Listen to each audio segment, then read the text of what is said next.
छोड़िए, वो तो प्रधानमंत्री के खिलाफ एलिगेशन लगा रहे हैं बिना नोटिस दिए, बिना कोई डॉक्यूमेंट दिए। सर ये रिकॉर्ड पर नहीं जाना चाहिए सर।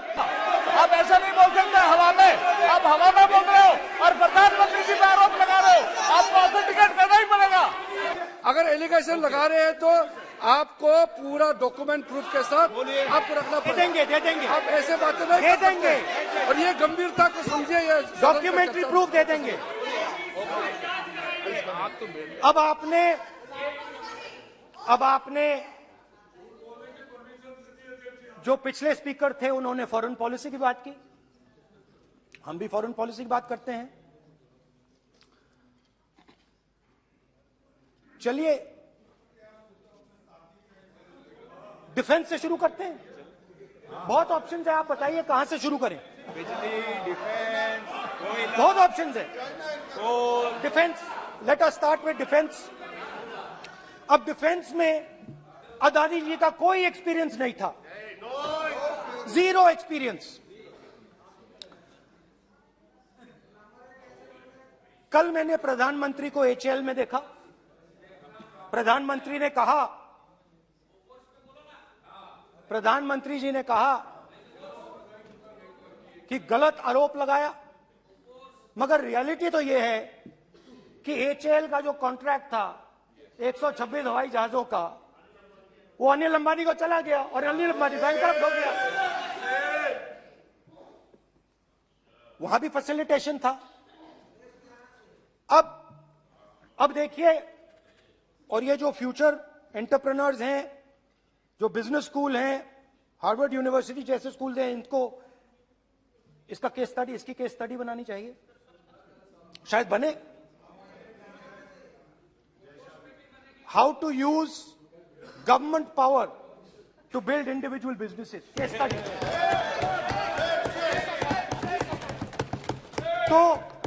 तो अब देखिए, अदानी जी की डिफेंस में इंटरेस्ट देखिए।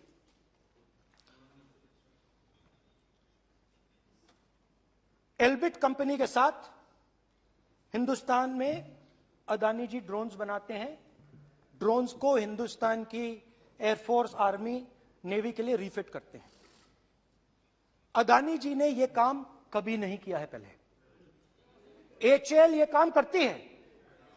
हिंदुस्तान में और भी कंपनीज हैं जो ये काम करती हैं, मगर प्रधानमंत्री जी इजरायल जाते हैं और उसके एकदम बाद अदानी जी को ये कॉन्ट्रैक्ट मिल जाता है, मगर एक नहीं मिलता।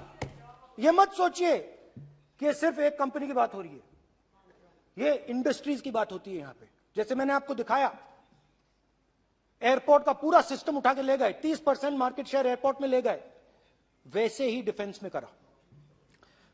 तो 4 डिफेंस की इनके पास कंपनीज हैं। यह काम इन्होंने कभी नहीं किया।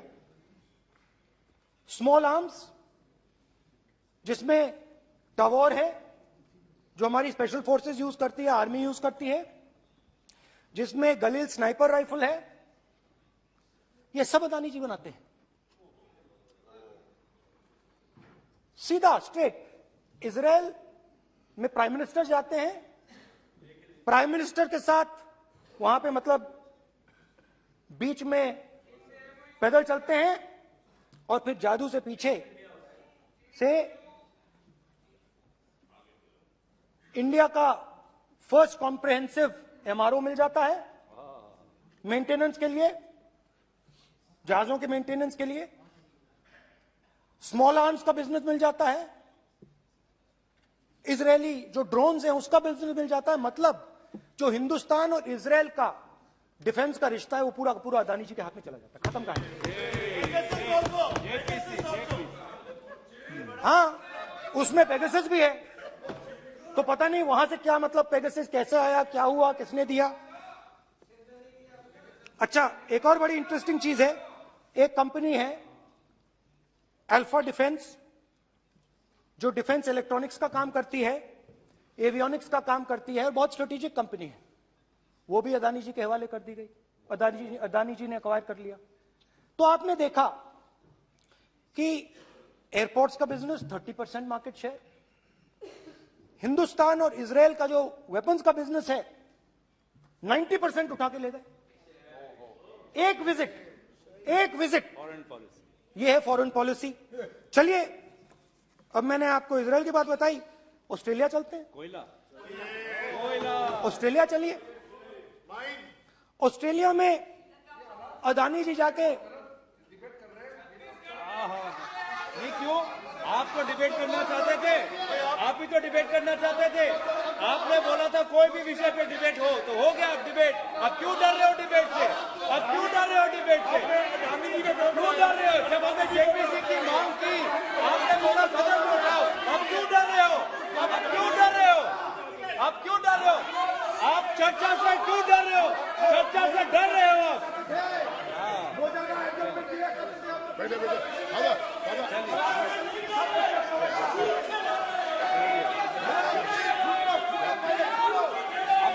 अब सुनना पड़ेगा, अब सुनना पड़ेगा,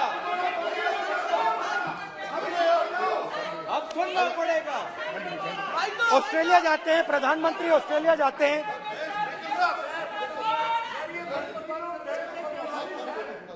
प्रधानमंत्री ऑस्ट्रेलिया जाते हैं। He's not yielding.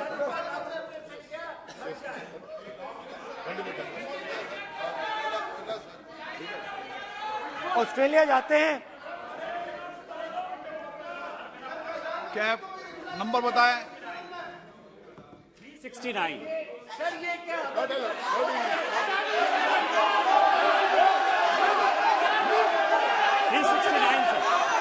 ये कहता है सर, एक पेपर और document to be laid on the table shall be duly authenticated by the member presenting. देखिए पूरा सरकार इन्होंने सर, मैं इनको चैलेंज करता हूं कि जीएमआर और जीबीके उसको कब एयरपोर्ट का जो है संचालन का अधिकार था और कौन सा रूल है वो कोर्ट करे सर। किस रोल के आधार पर ये इनको मैं चैलेंज करता हूं, पूरी कांग्रेस पार्टी को चैलेंज करता हूं कि जीएमआर और जीबीके को कौन सा एयरपोर्ट चलाने का लाइसेंस जब दिया तो उनको उसका नॉलेज था। मैं चैलेंज करता हूं पूरी कांग्रेस पार्टी को।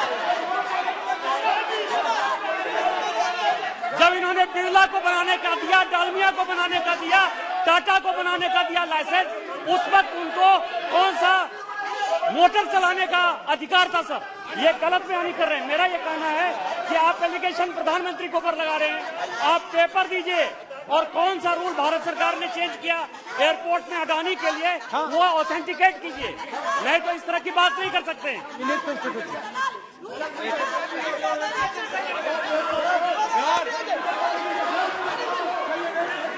करना पड़ेगा, ऑथेंटिकेट करना पड़ेगा। राहुल गांधी जी आपको ऑथेंटिकेट करना पड़ेगा। आप ऐसा नहीं बोल सकते हवा में, आप हवा में बोल रहे हो और प्रधानमंत्री जी पे आरोप लगा रहे हो। आपको ऑथेंटिकेट करना ही पड़ेगा।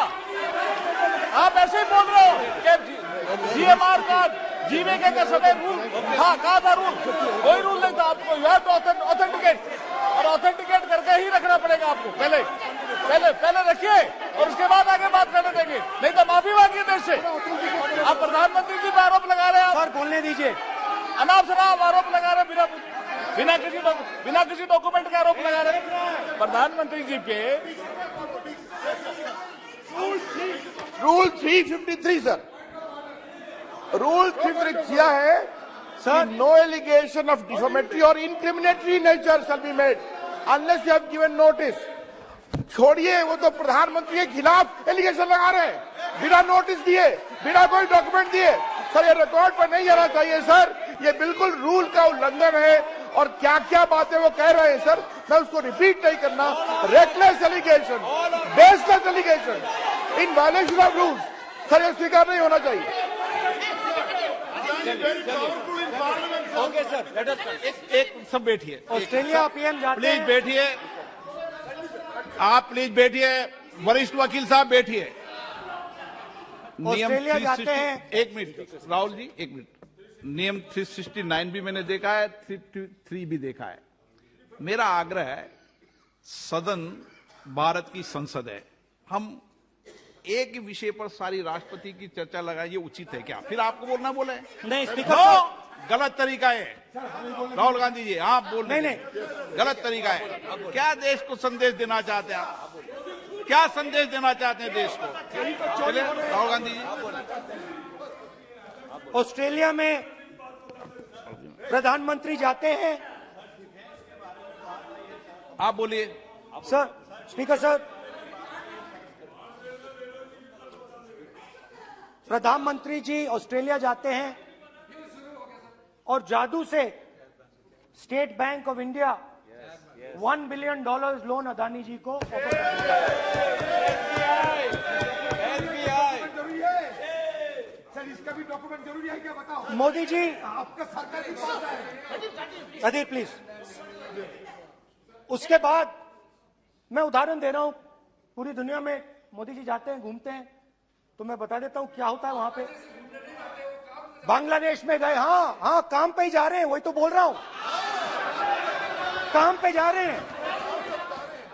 बांग्लादेश जाते हैं, मोदी जी की पहली ट्रिप होती है बांग्लादेश में।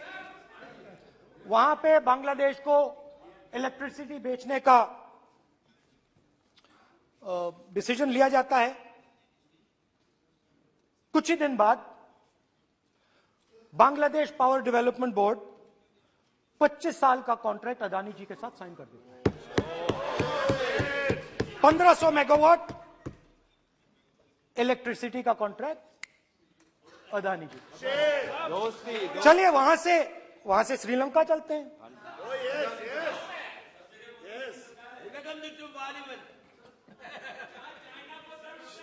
जून 2022 में Chairman of Sri Lanka's Ceylon Electricity Board, MMC Fernando, informed a parliamentary committee in Sri Lanka in open hearing that he was told by President Rajapaksa that PM Modi pressured him to give the wind power project directly to Mr. Adani.